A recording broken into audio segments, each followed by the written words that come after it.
And we're back. Here we are. How's it been? How's it going? Good. As far as I know, all is well. I mean, at least here personally, nothing's on fire. The dog is asleep. It's Aw. all good. It's hot here. We're having like a heat wave. It's been like upper 90s every day this week. And I'm Oof. like, this is the Um, most clothes I've worn, and it's a t-shirt. it's still a little, it's warm here, but it's coming down this week. We had a week where it was in the high 50s every day, but I was in LA that whole week and it was cooking down there. It was in the 90s every day, but I was missing this incredible early fall week that everybody else in Minnesota got to enjoy. But that's what I wanted to ask you about. How is Oasis? I like everybody else I've talked to, I like Oasis. I like their records. I've toured with those guys, so I know them a little bit and got along great with them. I think I'm very fond of them. I have nothing but warmth when I think of them. That said, I had no idea that any show, much less that show, would. I had like a freeze up or something. Okay.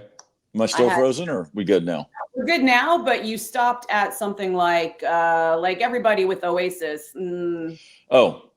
Oasis. So I like their records. I like those guys. I know them. We toured together years ago.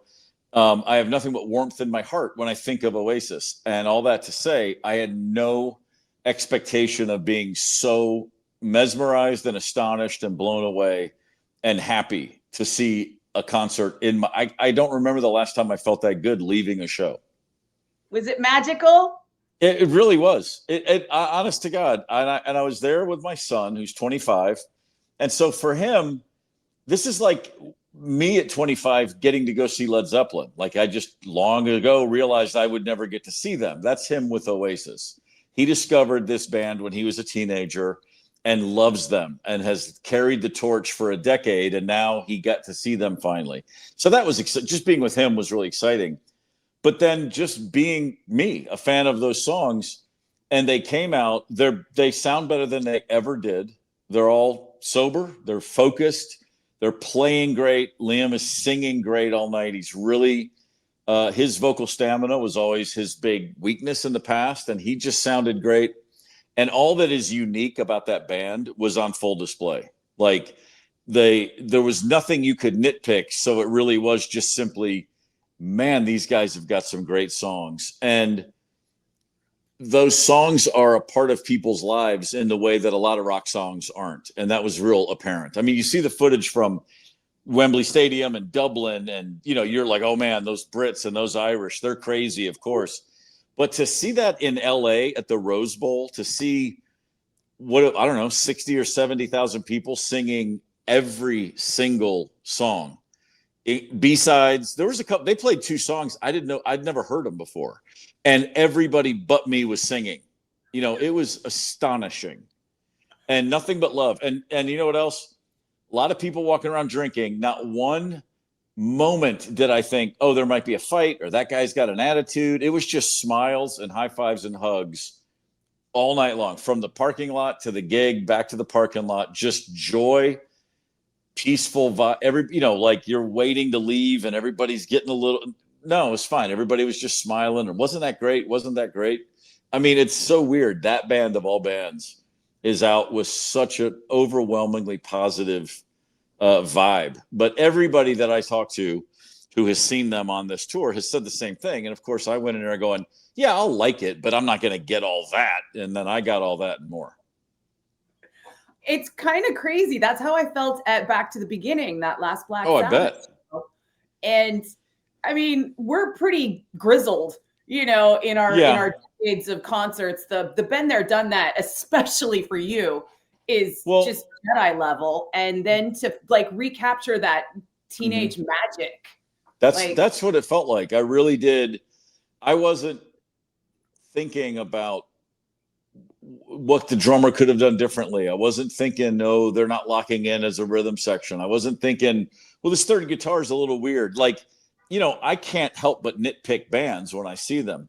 And when they came out and started the first song, it was like I was released of that nonsense, and I was just a fan watching the show. And it went, it's 2 hours and 15 minutes of me just, I wonder what's going to be next. This is great. What a great song. How cool is that? It was just spectacular. And I couldn't have been happier leaving the stadium.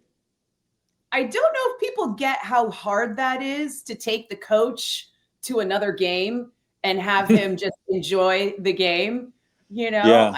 I think it's, somebody was just saying that, I think it was Denzel Washington said he doesn't watch movies. He's like, I make movies, I don't watch them. Yeah. And I thought, God, that's what it's like when you put on concerts. If you go to a concert, it's really hard to take yourself out of that work mode. And like you said, to not notice, I mean, for me, it'll be like, oh, look, somebody forgot that, or, oh, those lights are, what's going on with that?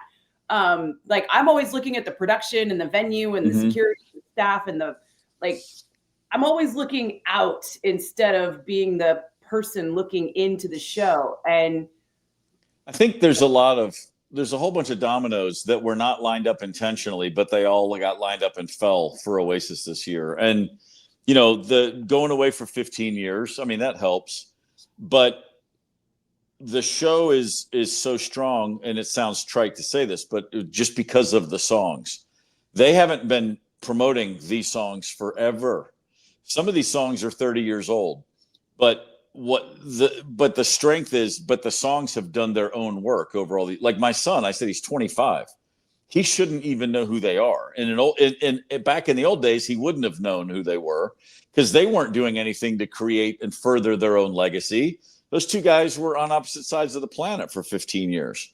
But every subsequent generation has found that music. And the further away you get from the real-time context, oh, snotty brothers, they think they're better than everyone. English, kind of funny. They're big there, not big here. All the storylines after 30 years don't matter. It's just the fact that several generations of fans since have decided this music is everything to me. This is the last real rock and roll band. And on that scale, they're right. Coldplay is not a rock and roll band. They're very successful, and they came out after Oasis. But if you think about it, what rock and roll band debuted in 1994 or since then that has this kind of impact? And I don't know who that would be. For that generation, when this tour was announced, a buddy of mine, a Live Nation rep in Philly, I said, we were just chatting, just happened to be talking, and I said, man, so they're going to do stadiums in America. You think they'll go? He goes, oh, they'll sell out right away. And I go, really? And he goes, dude, their streaming numbers in America are every year they're bigger than the year before. Ever since the streamers took over, every year Oasis streams way more than they did the year before, just in America. And he said, these will be the youngest audiences they play for. And I said, that's funny. My kid loves them. And he goes, yeah, all these American kids that weren't, they don't look at Oasis and think about Kurt Cobain or John Popper or Jewel. They don't compare them to other 90s artists. Oasis is just this eternal thing. And in that way, they are kind of like the Beatles to younger people. Like they weren't there. All they have is the music. And the truth is, those songs hold up and then some. They're great songs. So you're saying like Wonderwall is Stairway to Heaven? Yeah, 100%. It's Hey Jude. Okay. Rock and Roll Star is Led Zeppelin's Rock and Roll. It's like, What's the Story, Morning Glory literally is REM's The One I Love. That's okay. I mean, Noel had to get that riff from somewhere. But it's or Champagne Supernova, I guess, is even like, I think of Wonderwall first. And I do think that's probably the biggest, but it's not as good a song. But Champagne Supernova is a better closer. So that's the last three songs they played: Don't Look Back in Anger, Into Wonderwall, Into Champagne Supernova. And it's just like, those three alone make most people's careers. That's a lifetime right there, is those three songs. For real. And all three of those are, look at the streaming numbers, look at the YouTube spins. It's just astronomical. And I will be blown away if they're not on the road next year again. It's incomprehensible that they wouldn't continue to do this, because they're genuinely enjoying it and it's so successful. Why not? somebody's going to be out there talking them into it to make the money. I don't think they're going to need a lot of persuasion. It really felt real. It was really great. And I'd like to think I can tell when people are on stage legitimately enjoying themselves. And that certainly was the case at the Rose Bowl. They were having a blast. When it comes to streaming numbers, I think we just stopped looking at Billboard charts a long time ago and never got in that habit again to kind of see who was popular in streaming. It's just not something that crosses our path anymore. Yeah. And I just heard that there's a group of artists who are doing a boycott, a geo-gated boycott of a country. And it dawned on me that we now have the technology. If we wanted to stop music piracy, we could. We absolutely have that technology. We could geo-gate it like China does with all of their internet. We could algorithmically detect those songs and, have just a bot lawyer going after people. We now have the technology that had we had 35 years ago, I think the music industry would be an entirely different landscape. Yeah. Oh, that makes sense. I'm sure it would. I mean, yeah, well, it's as has always been the case. We could do whatever we wanted. We could do music. I don't even know if you call them record labels anymore. The people who make decisions in the music industry, they could protect the artist with a flip of a switch, but that's the last thing they feel like doing. Somebody's making money. Trust me, it's just not the same. It's just not the artist. That's what I was wondering. Like, it's not like it's a genie we can't put back in the bottle now. It's just that nobody wants to put that genie back in the bottle. No, man, I remember, I mean, this is a really simple thing, but when I first got a car phone, not a cell phone, a car phone, if you remember, 1992, a guy put a phone in my car, and center console. Yeah, you had to drill this thing in, had the holder right there. I used that phone for 2 weeks, and then I got a bill, and I never turned it on again. Because, man, that was expensive back in the day. But I remember even then, if I was driving and it was on, every time I crossed the state line, it would ring. And I'd answer it, and it would be a recording. You have now entered into some different zone of coverage. And back then I remember thinking, how does this thing know like that where I am? Your smartphone, when you cross the timeline, you go east, eventually it's going to go to mountain time. And it happens right away. And it's so silly, but yeah, I mean, they can do anything they want with information that's out there digitally. They can pinpoint it down to, if you live like in the state of Kentucky where I grew up, the timeline from eastern to central goes right through the state. So there's all these county lines. You're on the highway and you're in one county, and then the next, 1 mile away, it's Eastern time, right? I dated a girl in college. Check this out. She grew up on a farm. Her farm was in Central Time. Her father was the principal at a high school 5 miles away in Eastern Time. So he left his house every morning at 5:55, and he drove 5 minutes and got to school at 7. And then he left school at 5 and got home at 4:05. And they live with that timeline. The other town had movie theaters, and so it's a 5-minute drive, but you're an hour away. And so, but when you grow up with it, you make those adjustments on the fly.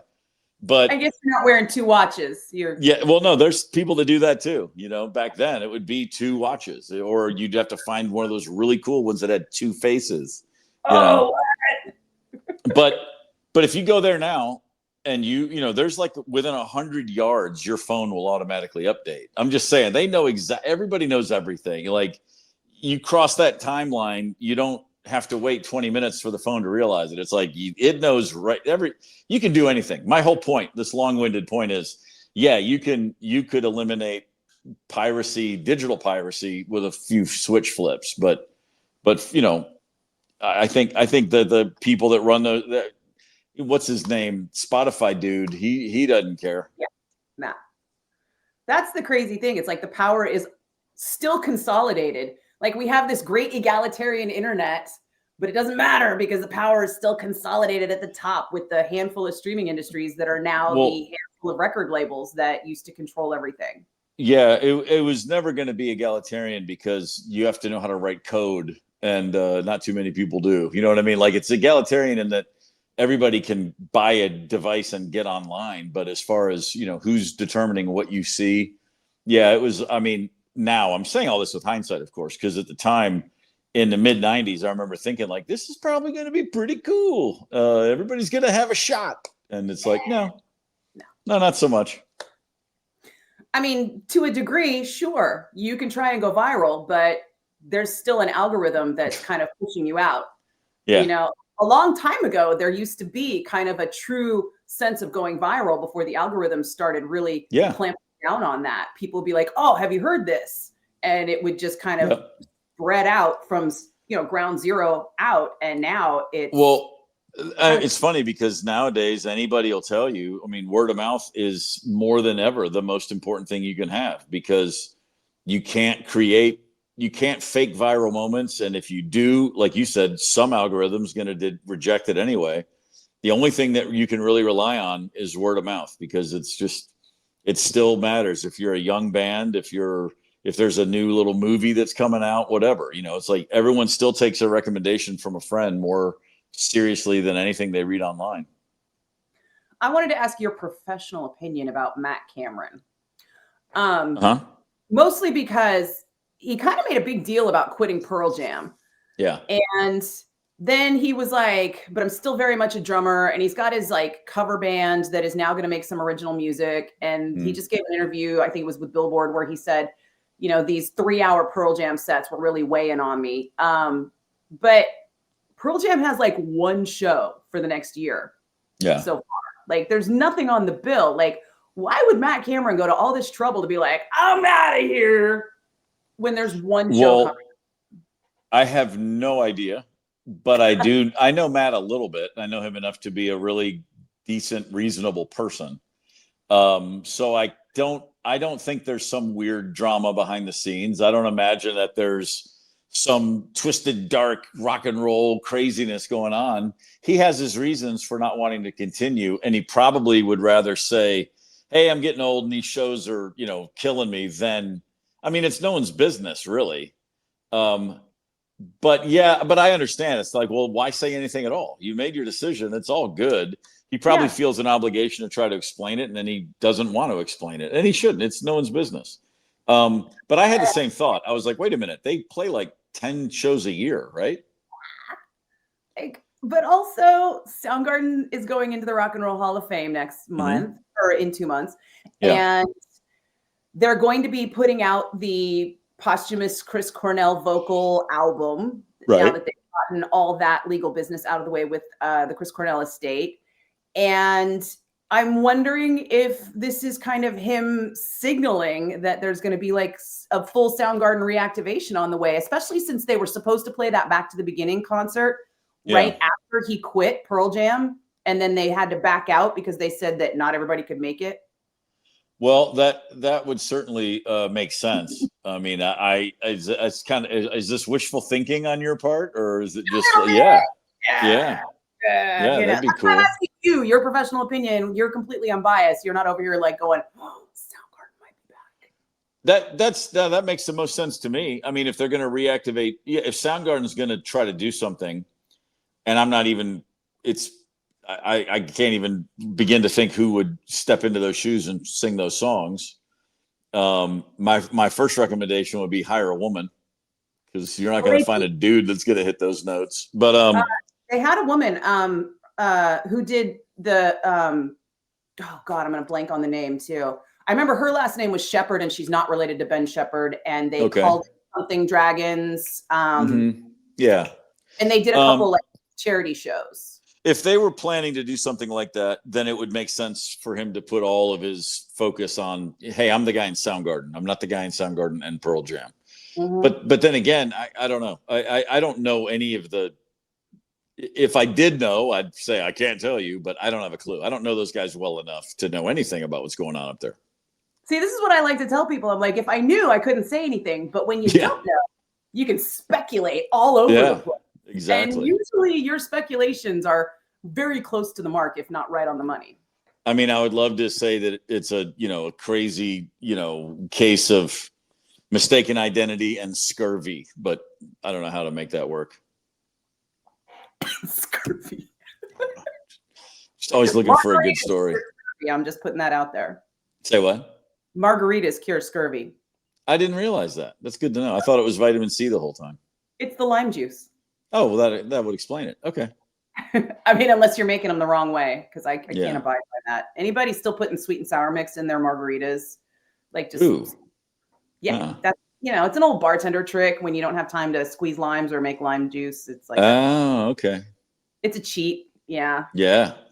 And a cheat one of countless, I'm sure. Yeah.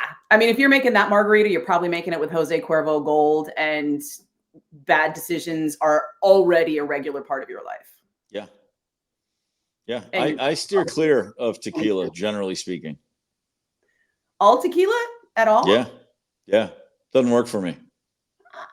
Well, that's not true. That's not true. It works great for a minute. The first time I was ever anywhere doing shots of tequila, the first one went down, was like, whoa. And then the second one was perfect. And then the third one was like, oh yeah. And then before I had the fourth one, I was looking around a bar thinking, you want to hit somebody. And that's not my normal state of mind. I was like, yeah, it's time for a bar fight. Not a good move. This is why I have two rules. One, no shots after 30. Yep. Done. And two, no cheap booze. I found out that I like a lot of alcohol if it's the really good stuff. And then it doesn't need mixers or barely. It's weird to say. You don't want to put forth some sort of ridiculous sense of yourself, but the whole idea of you get what you pay for is no truer than with alcohol. So much. Yeah. Especially the next morning. Especially, dare I say it, at this age. Yes, 100% at this age. Yeah. So Aerosmith, what do you think is happening there? I mean, do you think they're just ramping up for like one big Boston? What did I miss?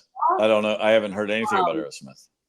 Well, we had Steven Tyler and Youngblood at the Back to the Beginning show, and then we had them again at the VMAs, and now we have them releasing. They just announced today that the single they teased earlier in the week is going to be part of a 5-song EP, I think, 4 or 5 song EP.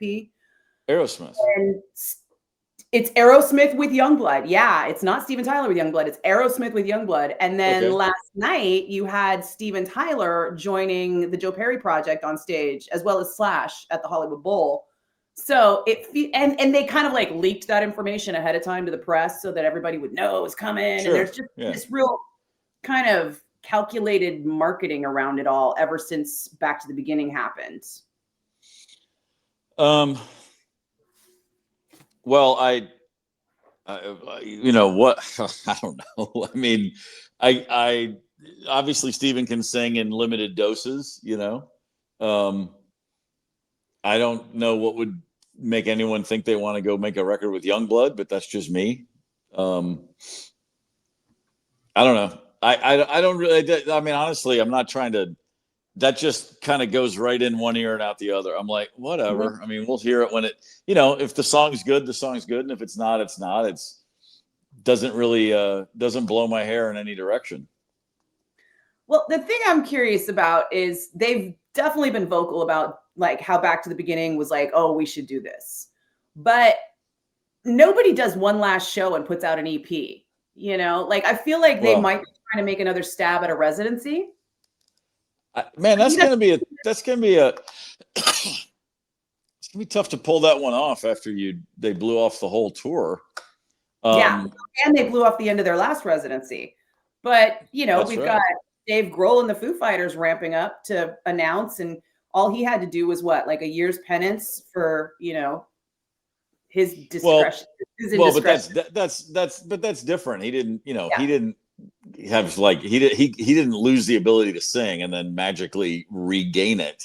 Yeah. He just and the truth is Dave Grohl didn't have to do anything. He just chose to go away for a while, which was probably the best thing he could have done for himself and of course his family. So good for him. But this is just, I think, a different thing. It's like I'm sure if they put up a residency or whatever, people will buy tickets. But how do you? I don't know that I would. If I were a big fan and really want to see him, I'd be like, well, what are the chances he's going to be able to do a full show more than every so often anyway? I mean, what really is going on with that injury that he suffered? I don't know. Yeah. We'll just see. They'll let us know. I mean, they don't keep things quiet for too long. Clearly not, because they've been kind of like dropping hints ever. So how many so he got up last night with Joe Perry, you said? Uh-huh. And sang like how many songs? Do you know? Ooh, I didn't get that far. It's early still. Yeah. I just got through the headlines today. I haven't had time to go back and read them all. I mean, it's it's the world's more interesting with Steven Tyler singing in it. I'll say that much. I mean, I've said this before. That you know why you don't ever see any Aerosmith tribute acts? Because nobody can do that. He's still a 101. There's not another singer before or after that's like that specific combination of skills. He's pretty unique cat. For me personally, my selfish wish is that they do a Vegas residency just because it'll be cheaper for me than a big Boston blowout. Well, then by God, I'll go ahead and, light that candle myself for you. Yeah. I'm putting those chips on the board right over there. Why not? So then we come to Metallica and the Super Bowl halftime again. Mm-hmm. Like, we've talked about this endlessly, but yeah. Now Usher's talking about it. You would think this would be the one. This should be the one. It's a hometown show. It's, they're selling out football stadiums. I mean, the NFL usually announces pretty like within the first month of the season. I don't feel like it's a Thanksgiving time. It's usually earlier in the season. It's got to be right around the corner when they announce. I would think. Does Metallica want to go do a medley? Do they want to do a 12-minute medley and not play full songs? I mean, that is it makes perfect sense for them to do it. And I mean, I know Lars was like, oh, it'd be a dream come true, but what are you going to do? What is Metallica doing a Super Bowl halftime show look and sound like? That's a weird one because you always have special guests. And if they have a special guest, it's not going to be, another shredder. It's going to be a pop star. It's going to be somebody to balance the load. Because that's always what they do. So who would that be? I could see Lady Gaga getting up with them, of course. Load. I see what you did there. Yeah. Yeah, no, exactly. I was just going to say Lady Gaga because they had that Grammy. Yeah, that makes sense. I just heard that they recorded the rehearsals for the Grammy. So they do have the full audio of what that was supposed to sound like. Uh-huh. It just went all sideways during the broadcast and nobody knows why. Yeah. So, you could have clearly Lady Gaga. I mean, at this point, Youngblood is hot, so why not throw him into the mix? I mean, I feel like Metallica could swing. See, here's the problem, right? Everybody could come and sing Metallica songs, but what is Metallica going to do when somebody contemporary has to do one of their songs? Like, well, I don't know. I don't. They wouldn't have to do that. It would just be all Metallica songs. Or it wouldn't be that artist song. That samples Metallica, because that could work. Who is it? There's got to be a hip hop song out there that samples Metallica. That's not like, I mean, I know Kid Rock. So. He's obviously probably so. I don't know. But they very well might be the one rock band that can say, you know what, we're just going to do this by ourselves and take it or leave it. Go Prince. Yeah. I mean, well, and speaking of Lady Gaga, she didn't have any guests. She did that whole thing by herself. Yeah. So I've heard two conflicting stories out of different people in the Metallica camp. I've heard, we don't want to have to limit our production. We don't want to have to deal with like all of the problems with live sound at this event. We don't like the idea of having to push everything out and play on other people's stuff for a whopping 10, 15 minutes and then not. But then I've also seen Lars in the press of like, oh yeah, we 100% want to do this. And I feel like in the hierarchy of like things Lars just has to walk out and sit at a drum kit and play. He doesn't have to think about it. I mean, of course, I'd want to do it too. But, and I guess for Metallica to want to do it, it's just because that's just something they haven't done yet. I mean, because it's They certainly don't need any attention. They don't need more hype. They don't need anything. I can't imagine they even want more of it. I mean, they are a completely self-contained universe to themselves. They're one of the few bands that they're not going to see a spike if they do the Super Bowl in streams, because the people that want to hear Metallica are already listening to Metallica. I mean, I just feel like they're already they're so big, and they've been so big for so long. You know, they're the biggest thing this side of Taylor Swift, and it's been that way for over 30 years. Metallica and Taylor Swift. Okay, now see, she was dropping hints too. Maybe that's what it is. Maybe that's the mashup for the ages. That would be. I would show up for that. Yeah. Oh, I'd watch it. I'd watch come it. on, that would be kind of sick. I mean, you figure Metallica's finally admitted they're in negotiations for the Sphere, so they're definitely out there saying they want to do this stuff. And I agree with you that they've already got this like self-contained Metalliverse of awesome that they live on in perpetuity without ever needing to do anything outside their comfort zone. But also, Lars, like his ambition is boundless in that respect. Like, I'm definitely, my mindset would always be, so like, they always say like, there's a reason, certain people succeed because they just have to. It's not even about enjoying it. It's about just proving something. And when I look at a band, when I see where Metallica is, they obviously worked really, really hard to get there, and they just like to work hard and they like to do things. But I look at it, like I said, if you give me a self-contained universe, I'm just like, hey, we already won the game. We already won. Now we're doing solely what we want to do. And if you still want to get up and do it, you go do it. But with them, it still seems like, well, with Lars anyway. And by the way, this is in no way a knock. I'm blown away. I give him 1,000,000,000% credit. But I'm not that person. I would never be like, yeah, let's go do something let's do something that's very much not us, but it's huge and we've never done it before. I would just be like, no, we're just going to do our thing. Like if they went out there and just played one for 12 minutes, that would be awesome. That's what I'd want to see. Like, no medley. We're just going to play one song for 12 minutes. And when it's over, everyone's going to be going, what the hell was that? I love every bit of that. And it's true, right? You and I have worked really hard in an industry that kind of beats you down a lot. And I think we've just gotten comfortable in our skin with where we are and what we're doing. And it's not that we don't have ambition. We do. We have goals. We have things that we're always wanting to do or be better at. It's just that neither one of us wants to play Antarctica. No, I have no interest in being anywhere near Antarctica. Yeah. And Metallica played a show in Antarctica. I know. With everything that comes with that, which was nuts. Yep. I mean, the sub-zero temperatures, the fact that you had to listen to everything in headphones so that you didn't disturb the wildlife, getting there and getting out of there. That's all I need to know. Yeah. I'm cool. I don't need it. I grew up on Jack London's To Build a Fire. So if I am in a place where spit crackles before it hits the ground. Yeah. Yep. Done. Yeah, the Beatles rooftop gig, that's as cold as I need it. Nothing colder than that. I like that. Yeah. Let's see. Last but not least, this came to me today. I was just I was getting another MLB notification of a game starting right now. Mm-hmm. And I was like, baseball has been really struggling. They've been making all these rule changes. They've been making, all kinds of changes to speed up the game, to make it flashier, to kind of try and compete with everything else that seems to be doing better than baseball is. They've got a strong players union and some very expensive salaries and a lot of overhead. And I just thought, what if they shorten the season?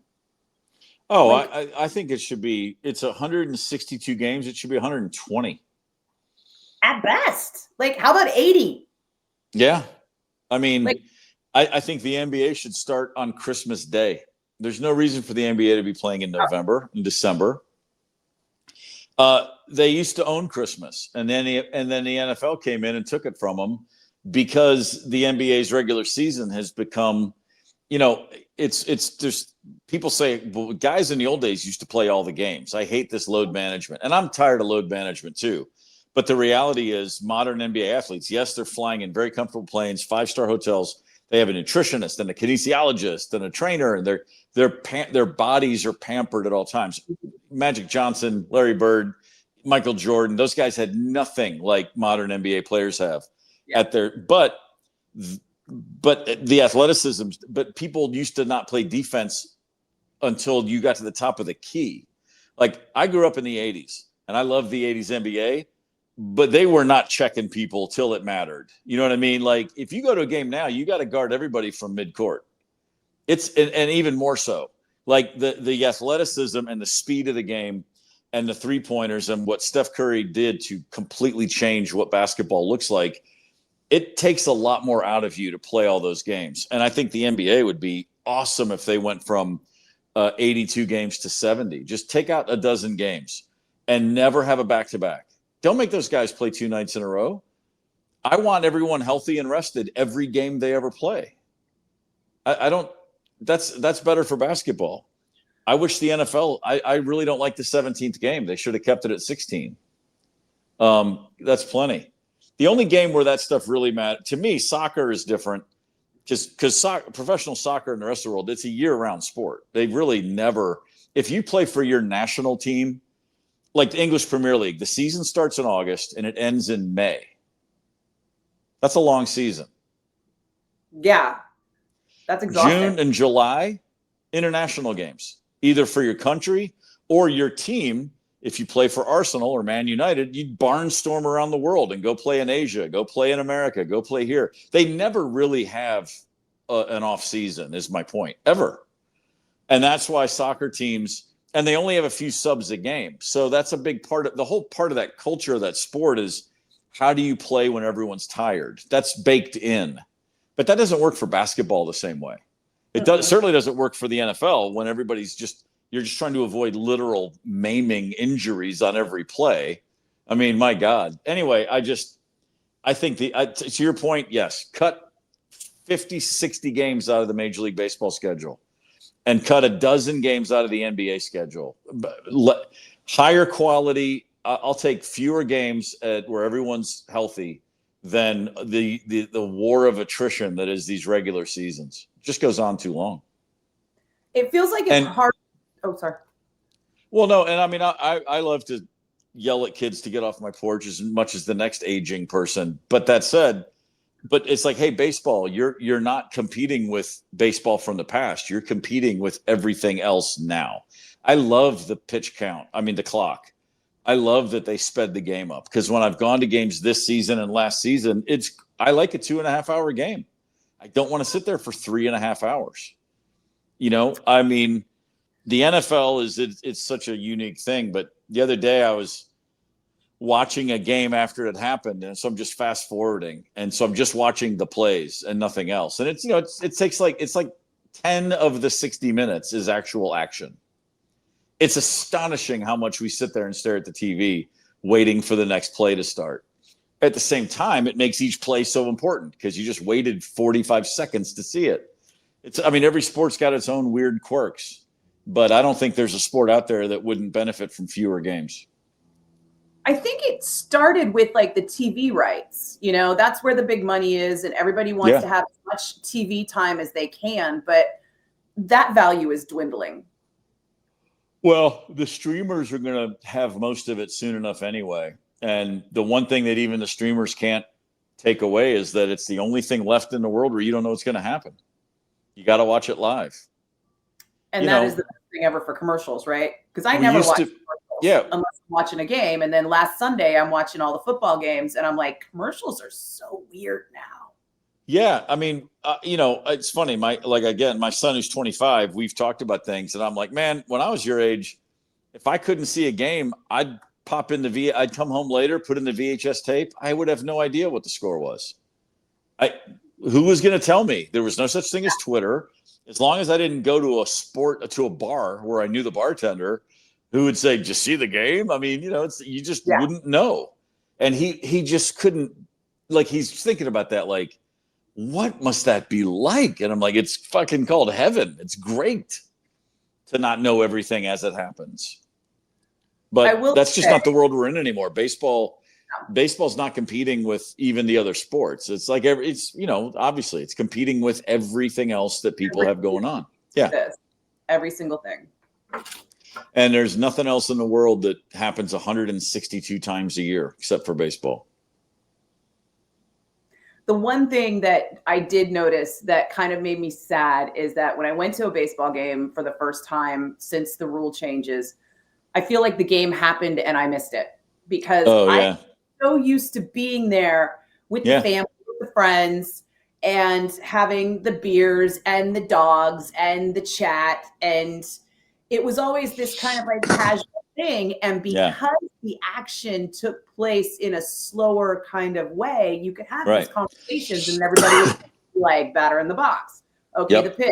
And then go back to what you were talking about. And it was this kind of a nice sort of experience. And I mean, I love that. I love that. But I really do. I have had tremendous memories of that. But the truth is now I go to a game, it starts at 7. I like getting out of there at 9:30. I'm okay with it. Fair enough. We are all getting bed earlier these days. Tell me about it. Hey man, I'm on the air at 6. I don't have time to mess around. Fair enough. I don't know how you get up that early. I can't do it. I just cannot. Yeah, well. I can suck it up for a flight. That's it. Yeah. It's the curse of it's the Gorman gene. We all just start waking up earlier as we age. I'm all my siblings, same thing. It's ridiculous. Even the girls? Yeah. Wow. Not me. I was always going to be the holdout, but nope. Couldn't make it stick.